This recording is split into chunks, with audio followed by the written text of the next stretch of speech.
अध्याय 16 अव्यय या अविकारी शब्द इनडिक्लाइनेबल वर्ड्स। अव्यय का अर्थ है अ जमा व्यय अर्थात न खर्च होने वाले। ये वे शब्द होते हैं जिन पर लिंग, वचन, कारक, काल का कोई प्रभाव नहीं पड़ता। इन्हें अविकारी शब्द भी कहा जाता है अर्थात अ जमा विकार जमा ई बराबर न परिवर्तित होने वाले। लिंग परिवर्तन का प्रभाव नहीं। चीता तेज भागता है, लोमड़ी तेज भागती है। वचन परिवर्तन का प्रभाव नहीं। वह अधिक बोलता है, वे अधिक बोलते हैं। कारक परिवर्तन का प्रभाव नहीं। संयम आज जाएगा, संयम ने आज जाना है। काल परिवर्तन का प्रभाव नहीं। बच्चे पार्क के अंदर खेल रहे हैं, बच्चे पार्क के अंदर खेल रहे थे। उपयुक्त वाक्यों के रंगीन शब्दों पर लिंग, वचन, कारक चिन्ह, काल का कोई प्रभाव नहीं पड़ा। काल, लिंग, वचन, कारक, काल के बदलने पर भी इन शब्दों के रूप में कोई परिवर्तन नहीं हुआ। ये हमेशा एक से रहते हैं, इसलिए ये अव्यय या अविकारी शब्द हैं।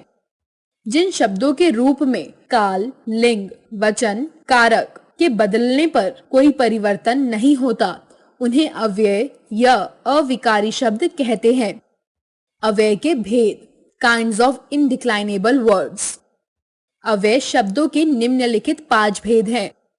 क्रिया विशेषण एडवर्ब, संबंध बोधक पास्ट पोजीशन, समुच्चय बोधक योजक कंजक्शन, विस्मयादि बोधक इंटरजेक्शन, निपात स्ट्रेसिंग वर्ड्स। क क्रिया विशेषण एडवर्ब, कछुआ धीरे धीरे चलता है। अमन प्रतिदिन सैर करने जाता है। बंदर छत पर बैठा है। उपयुक्त वाक्यों में धीरे धीरे, प्रतिदिन और छत पर हमें बता रहे हैं कि क्रिया की विशेषता क्या है। यदि दूसरे शब्दों में कहा जाए तो ये शब्द क्रिया की विशेषता बता रहे हैं, अतः ये शब्द क्रिया विशेषण हैं। क्रिया की विशेषता बताने वाले शब्द क्रिया विशेषण कहलाते हैं। क्रिया विशेषण के भेद काइंड्स ऑफ एडवर्ब। क्रिया विशेषण के 4 भेद हैं। रीतिवाचक क्रिया विशेषण एडवर्ब ऑफ मैनर, कालवाचक क्रिया विशेषण एडवर्ब ऑफ टाइम, स्थानवाचक क्रिया विशेषण एडवर्ब ऑफ प्लेस, परिमाणवाचक क्रिया विशेषण एडवर्ब ऑफ क्वांटिटी। रीतिवाचक क्रिया विशेषण खरगोश तेज दौड़ता है। बच्चे नानी से कहानी ध्यानपूर्वक सुनते हैं। बच्चा अचानक रो पड़ा। मदन रातों रात गायब हो गया। तुम शीघ्र जाओ। बारिश एकाएक होने लगी। रमा झूठ बोल रही है। उपयुक्त वाक्यों में रंगीन शब्दों तेज, ध्यानपूर्वक, अचानक, रातों रात, शीघ्र, एकाएक तथा झूठ के द्वारा क्रिया के होने की रीति का बोध हो रहा है। ऐसे शब्द रीतिवाचक क्रिया विशेषण कहलाते हैं। क्रिया के होने की रीति या ढंग का बोध कराने वाले शब्द को रीतिवाचक क्रिया विशेषण कहते हैं। अन्य रीतिवाचक क्रिया विशेषण शब्द सहसा, अवश्य, सुखपूर्वक, अतएव, कभी नहीं, सच, अकस्मात, बिल्कुल, अनायास, एकाएक, हाथों हाथ, जैसे, ठीक, गलत, झूठ, ऐसे, चुपके चुपके, धड़ाधड़ आदि। कालवाचक क्रिया विशेषण आज वर्षा हो रही है। अब बस आने वाली है। शाम को पक्षी अपने घोंसलों में वापस आ जाते हैं। सदैव सच बोलना चाहिए। मेरे पिताजी हमेशा समय पर दफ्तर जाते हैं। मैं अपना जन्मदिन प्रतिवर्ष मनाती हूँ। मेरा भाई कल आएगा। उपयुक्त वाक्यों में रंगीन शब्द आज, अब, शाम, सदैव, हमेशा, प्रतिदिन, कल क्रिया के समय की विशेषता बता रहे हैं, अतः ये कालवाचक क्रिया विशेषण हैं। जिस क्रिया विशेषण द्वारा कार्य के होने का समय ज्ञात होता है उसे कालवाचक क्रिया विशेषण कहते हैं। अन्य कालवाचक क्रिया विशेषण शब्द निरंतर, अभी, प्रातःकाल, सायंकाल, रात्रि, प्रतिदिन, प्रतिमाह, प्रतिवर्ष, तत्काल, दिन भर, जब, कभी, कल, परसों, नित्य, लगातार, हर बार, बहुधा, तुरंत, अभी आदि। स्थानवाचक क्रिया विशेषण। बच्चे अंदर खेल रहे हैं। कौवा ऊपर बैठा है। मोहन मेरे सामने खड़ा है। इधर उधर देखकर सड़क पार करनी चाहिए। बंदर पेड़ के ऊपर बैठा है। पिताजी बाहर गए हैं। हम सब आसपास रहते हैं। उपयुक्त वाक्यों में रंगीन शब्द अंदर, छत पर, सामने, इधर उधर, ऊपर, बाहर, आसपास क्रिया के स्थान का बोध कराते हैं, इसलिए इन्हें स्थानवाचक क्रिया विशेषण कहते हैं। जिस क्रिया विशेषण शब्द द्वारा क्रिया के होने के स्थान का बोध हो वह स्थानवाचक क्रिया विशेषण कहलाता है। अन्य स्थानवाचक क्रिया विशेषण शब्द यहाँ, वहां, कहाँ, जहां, आसपास, निकट, चारों ओर, नीचे, आगे, पीछे, अंदर, बाहर, दूर, इधर उधर, किधर, आमने सामने, दाएं बाएं आदि। परिमाणवाचक क्रिया विशेषण। यह थैला भारी है। चाय में चीनी कम डाली है। राधा बहुत कम बोलती है। जितना खा सको उतना खाओ। मेरी माताजी बहुत काम करती हैं। अवनी कुछ उदास है। सब बच्चों को खाना बराबर दो। उपयुक्त वाक्यों में रंगीन शब्द भारी, कम, जितना, उतना, बहुत, कुछ, बराबर आदि परिमाण का बोध करा रहे हैं, इसलिए ये परिमाणवाचक क्रिया विशेषण हैं। जिन क्रिया विशेषण शब्दों से क्रिया की मात्रा की विशेषता का बोध होता है उन्हें परिमाणवाचक क्रिया विशेषण कहते हैं। अन्य परिमाणवाचक क्रिया विशेषण शब्द अधिक, ज्यादा, खूब, कम, थोड़ा, काफी, पर्याप्त, उतना, जितना, इतना, क्रम से, बारी बारी से, बराबर आदि। विशेषण तथा क्रिया विशेषण में अंतर।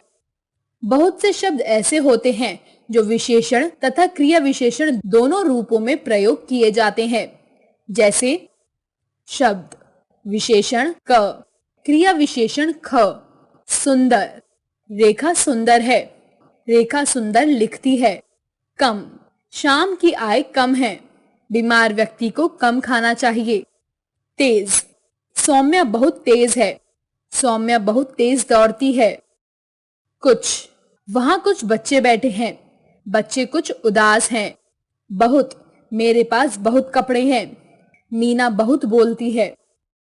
उपयुक्त वाक्यों से स्पष्ट है कि खंड क में शब्दों का प्रयोग विशेषण रूप में हुआ है, क्योंकि यहाँ ये शब्द संज्ञा व सर्वनाम की विशेषता बता रहे हैं।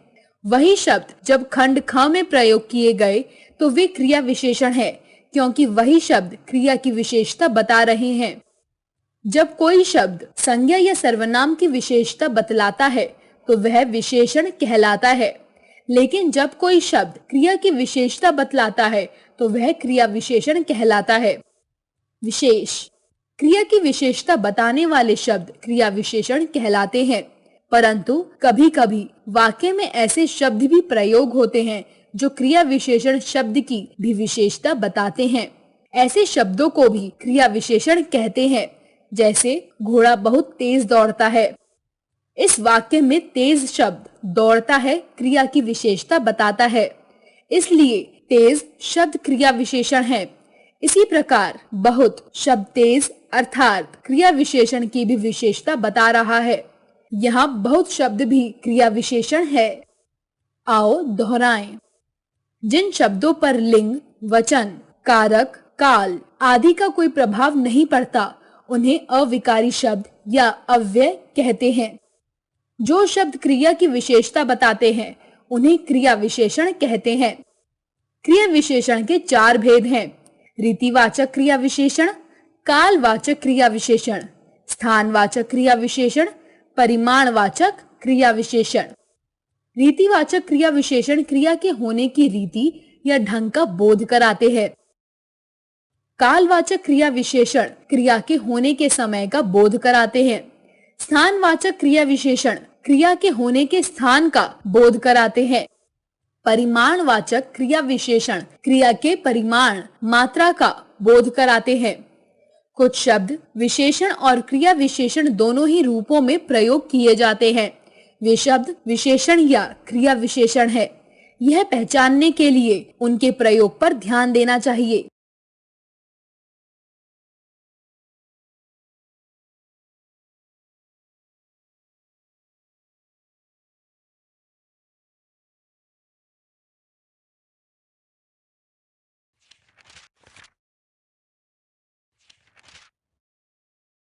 ख, संबंध बोधक प्रेपोजिशन। पेड़ के ऊपर कौवा बैठा है। सीता राम के साथ वन गई। राधिका की अपेक्षा सोनिया अधिक लंबी है। उपयुक्त वाक्यों में के ऊपर, के साथ, की अपेक्षा शब्द संज्ञा या सर्वनाम के साथ आकर उनका दूसरे शब्दों से संबंध बता रहे हैं। जैसे पहले वाक्य में के ऊपर शब्द पेड़ संज्ञा शब्द के साथ आया है और कौवा संज्ञा शब्द के साथ संबंध बता रहा है।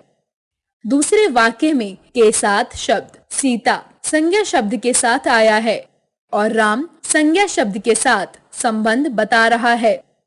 तीसरे वाक्य में की अपेक्षा राधिका संज्ञा शब्द के साथ आया है और सोनिया संज्ञा शब्द के साथ संबंध बता रहा है। इस प्रकार के ऊपर, के साथ तथा की अपेक्षा शब्द संबंध बोधक हैं। वे शब्द जो संज्ञा या सर्वनाम शब्दों के बाद लगकर उनका संबंध वाक्य के अन्य शब्दों से बताते हैं, उन्हें संबंध बोधक अव्यय कहते हैं। संबंध बोधक के भेद। प्रयोग के अनुसार, अर्थ के अनुसार। प्रयोग के अनुसार। प्रयोग के आधार पर संबंध बोधक के दो भेद हैं। सामान्य संबंध बोधक। जो संबंध बोधक विभक्ति रहित होते हैं वे सामान्य संबंध बोधक कहलाते हैं। जैसे नौकरी हेतु वह विदेश गई। शिक्षा बिना जीवन व्यर्थ है। मेरे मामा जी बच्चों सहित घर आए। मजदूर जीवन भर मेहनत करता रहता है। विभक्ति युक्त संबंध बोधक। जब संबंध बोधक कारक विभक्ति के साथ प्रयोग होते हैं तो वे विभक्ति युक्त संबंध बोधक कहलाते हैं। जैसे मेरे घर के आगे बगीचा है। भूख के मारे जान निकल रही है। मेज के ऊपर फूलदान रखा है। रंजना अध्यापिका के साथ विज्ञान मेला देखने गई। अर्थ के अनुसार। अर्थ के आधार पर संबंध बोधक के 10 भेद हैं। जैसे कालवाचक, के पहले, के पश्चात, के आगे, के पीछे, के बाद, से पहले आदि। स्थानवाचक, के ऊपर, के नीचे, के पीछे, के पास, के भीतर, के बाहर, के निकट, के माध्य आदि। दिशावाचक, के पास, के निकट, के सामने, के समीप, की तरफ, के चारों ओर, की ओर आदि। समता सूचक, के समान, के सदृश, के अनुसार, के तुल्य, की तरह आदि। विरोध सूचक, के विपरीत, के उल्टे, के विरुद्ध, के प्रतिकूल आदि। साधनवाचक, के द्वारा, के सहारे, के जरिए, के माध्यम, के हाथ आदि।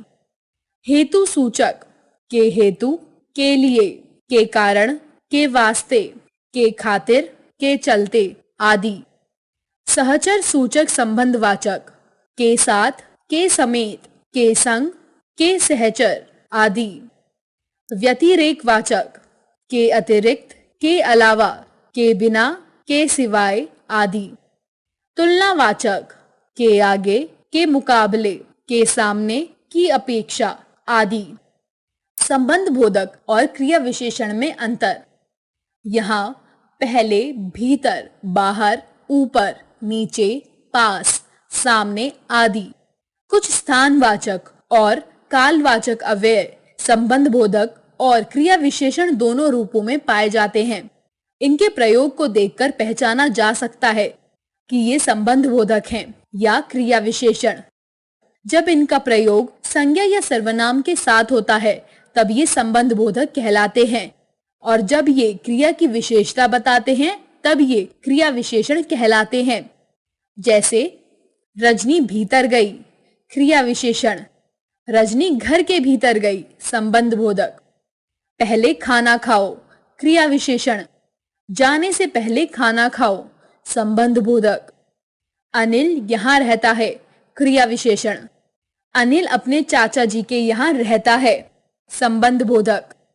आओ दोहराएं। संज्ञा या सर्वनाम का संबंध वाक्य के अन्य शब्दों से जोड़ने वाले शब्द संबंध बोधक अव्यय कहलाते हैं। संबंध बोधक अव्यय शब्दों के पहले अधिकतर का, के, की, से, रा, री आदि विभक्ति चिन्ह आते हैं, लेकिन कभी कभी ये विभक्ति रहित भी होते हैं। कुछ स्थानवाचक और कालवाचक अव्यय संबंध बोधक भी होते हैं और क्रिया विशेषण भी। जब ये संज्ञा या सर्वनाम का संबंध वाक्य के अन्य शब्दों से जोड़ने का कार्य करते हैं तो संबंध बोधक होते हैं।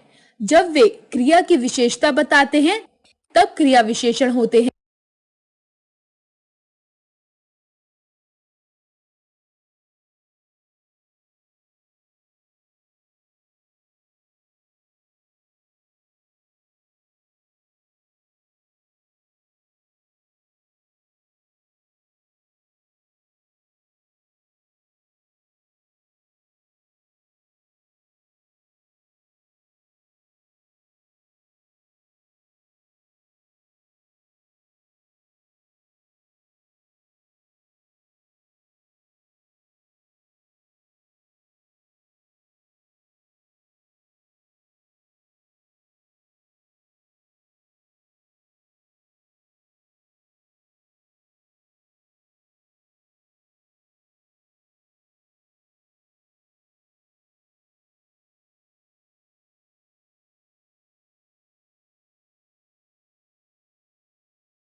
ग, समुच्चय बोधक कंजक्शन। कृष्ण और सुदामा दोनों मित्र थे। अवनी चाय बनाएगी क्योंकि माँ घर पर नहीं है। बर्फ डाल दो ताकि शरबत ठंडा हो जाए। तुम्हें या तो हिंदी पढ़नी है या संस्कृत। अध्यापिका ने कहा था कि घर जाकर पाठ अवश्य पढ़ना। जल्दी चलो ताकि समय पर पहुंच जाएं। महिमा बीमार है इसीलिए वह विद्यालय नहीं गई। उपयुक्त वाक्यों में और, क्योंकि, ताकि, या, कि, ताकि, इसलिए आदि शब्दों ने दो शब्दों, वाक्यांशों या दो वाक्यों को जोड़ने का कार्य कर रहे हैं। अतः ये सभी समुच्चय बोधक अव्यय हैं। दो शब्दों, वाक्यांशों या वाक्यों को जोड़ने वाले शब्दों को समुच्चय बोधक अव्यय कहते हैं। समुच्चय बोधक के भेद। समुच्चय बोधक के निम्न दो भेद हैं। समानाधिकरण समुच्चय बोधक, कोऑर्डिनेट कंजक्शन। व्यधिकरण समुच्चय बोधक, सबऑर्डिनेट कंजक्शन। समानाधिकरण समुच्चय बोधक। रीना और मीना बाजार जाती हैं। कुछ लड़के पढ़ रहे थे परंतु कुछ खेल रहे थे। अनुराधा आज आई और अभय आज जा रहा है। तुम्हें मोबाइल चाहिए या घड़ी? उपयुक्त वाक्यों में और, परंतु, और, या वाक्यों के समान पदों तथा उपवाक्यों को जोड़ रहे हैं। अतः ये पद समानाधिकार समुच्चय बोधक पद हैं। जो समुच्चय बोधक दो समान वाक्य अथवा एक ही स्थिति के दो शब्दों को जोड़ने का कार्य करते हैं उन्हें समानाधिकरण समुच्चय बोधक कहते हैं। समानाधिकरण समुच्चय बोधक के चार भेद हैं। समानाधिकरण के भेद। समुच्चय बोधक, उदाहरण, संयोजक, और, तथा, जो कि, अर्थात, एवं। राम, लक्ष्मण और सीता वन गए। विकल्प सूचक, या, अथवा, व, चाहे। आस्था या सुमन बाजार जाएगी। विरोधार्थक, किंतु, लेकिन, परंतु, बल्कि, अपितु। वर्षा हुई लेकिन गर्मी कम नहीं हुई। परिणाम सूचक, इसलिए, ताकि, अतः, अन्यथा, नहीं तो। विवेक ने मेहनत की, अतः वह कक्षा में प्रथम आ गया। व्यधिकरण समुच्चय बोधक, जैसा करोगे वैसा भरोगे। यदि वह पढ़ता तो वह अवश्य उत्तीर्ण हो जाता। मैं बीमार थी इसलिए घूमने नहीं जा सकी। मैं देर से विद्यालय पहुंचा क्योंकि स्कूल बस निकल गई थी। उपयुक्त वाक्यों में जैसा वैसा, तो, इसलिए, क्योंकि अव्यय पद उपवाक्यों को जोड़ने का कार्य कर रहे हैं। इनमें एक मुख्य उपवाक्य है तथा दूसरा उसका आश्रित उपवाक्य है। अतः ये व्यधिकरण समुच्चय बोधक कहलाते हैं।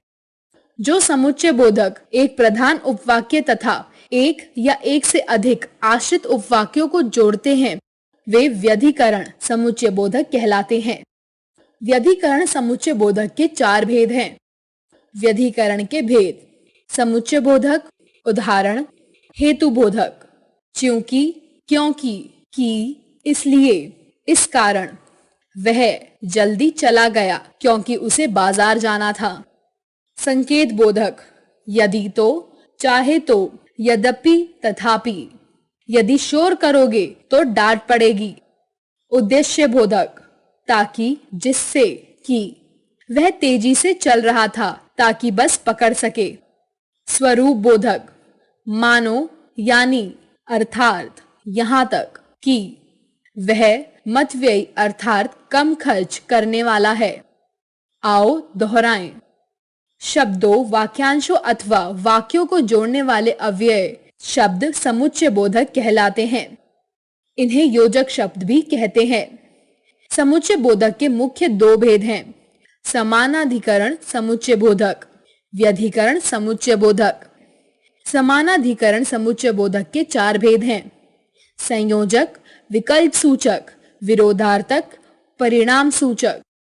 व्यधिकरण समुच्चय बोधक के चार भेद हैं: हेतु बोधक, संकेत बोधक, उद्देश्य बोधक, स्वरूप बोधक।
अंग, निपात, स्ट्रेसिंग वर्ड्स। क, राधा आज ही आगरा जा रही है। ख, तुम भी चलते तो अच्छा होता। ग, आस्था अभी तक नहीं लौटी। घ, तुम हो तो बड़े समझदार। अंग, कह देने मात्र से कार्य नहीं हो जाता। उपयुक्त वाक्यों में ही, तो, तक, तो, मात्र शब्द विशेष प्रकार का भाव पैदा करने में सहायता कर रहे हैं। इन्हें निपात कहा जाता है। वे अव्यय जो किसी पद शब्द के बाद लगकर उसके अर्थ में विशेष बल या भाव पैदा कर देते हैं, उन्हें निपात कहा जाता है। बल देने के कारण इन्हें अवधारणा मूलक शब्द भी कहा जाता है। कुछ महत्वपूर्ण निपात निम्नलिखित हैं। निपात वाक्य ही, वह घर ही जा रहा है। तो, मुझे तो सोने दो। भी, दीपांशु तो जाएगा, आकांक्षा भी जाएगी। तक, उसने बात तक नहीं की। मात्र, मात्र शिक्षा से ही बहुत कुछ प्राप्त किया जा सकता है। भर, केवल सोचने भर से काम नहीं चलता, कुछ करके दिखाओ। केवल, आज केवल दादी जी ही आई हैं। आओ दोहराएं। जो अव्यय शब्द वाक्य के किसी पद को विशेष बल देते हैं, उसे निपात कहते हैं। निपात का अपना कोई स्वतंत्र अर्थ नहीं होता।